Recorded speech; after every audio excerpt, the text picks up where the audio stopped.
Another world, another day. In 14 hours, the sun will sink hopelessly beneath the opposite horizon of Squanchella Zeta. Totally wasted effort, if you ask me. Not that there is anyone here to ask me, so I'll just keep walking around in this very tiny circle for a few hundred years more until my power cells give out. Hello, robot. Hello, mattress. Oh, what's a mattress? You are. Oh, Flim. Happy? But clearly you are a very stupid one. We could have a conversation. Would you like that? No. And after I have calculated to 10 significant decimal places what precise length of pause is most likely to convey a general contempt for all things mattressy, I will continue to walk round in tight circles. Don't mind me, not that you do anyway. What's a mattress? You are a large mattress, and probably one of very high quality. Really? Yes. In an infinitely large universe such as, for instance, the one in which we live, most things one could possibly imagine, and a lot of things one would rather not, grow somewhere. Thus it is that very few things actually get manufactured these days. A forest was discovered recently in which most of the trees grew ratchet screwdrivers as fruit. The life cycle of a ratchet screwdriver fruit is quite interesting. Once picked, it needs a dark, dusty drawer in which it can lie undisturbed for years.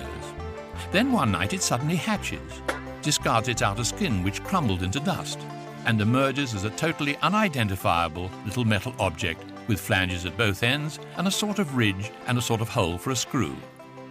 This, when found, will get thrown away. No one knows what it's supposed to gain from this. Nature, in her infinite wisdom, is presumably working on it. No one really knows what mattresses are meant to gain from their lives either. They're large, friendly, pocket-sprung creatures which live quite private lives in the swamps of Squanchella Zeta. They flollop about, blowing bubbles through the water, their blue and white stripes glistening in the feeble rays of its sun. Many of them get caught, slaughtered, dried out, shipped out, and slept on. None of them seem to mind, and all of them are called Zem. Zem. And what's your name of a robot? Marvin. I volue a deep dejection in your diodes, robot. And I glubber for you. Must you? I think you should know that your globbering has not eased my dejection by a single jot. You should be more mattressy. We live quiet, retired lives in the swamp, where we are content to flollop and volue and regard the wetness in a fairly floopy manner. If there is anything more unappealing, I expect it's your attention span. We've had this conversation every day since I arrived here. We could discuss the weather a little.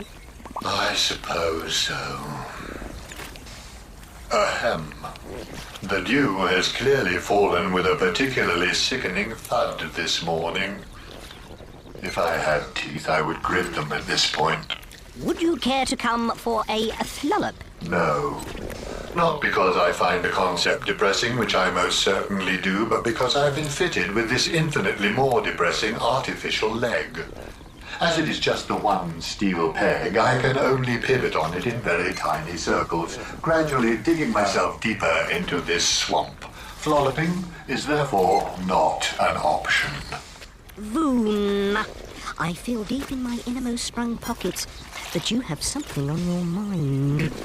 More than you can possibly imagine. My capacity for mental activity of all kinds is as boundless as the infinite reaches of space itself, as opposed to my capacity for happiness. My capacity for happiness you could fit into a matchbox without taking out the matches first. Right. What's a matchbox?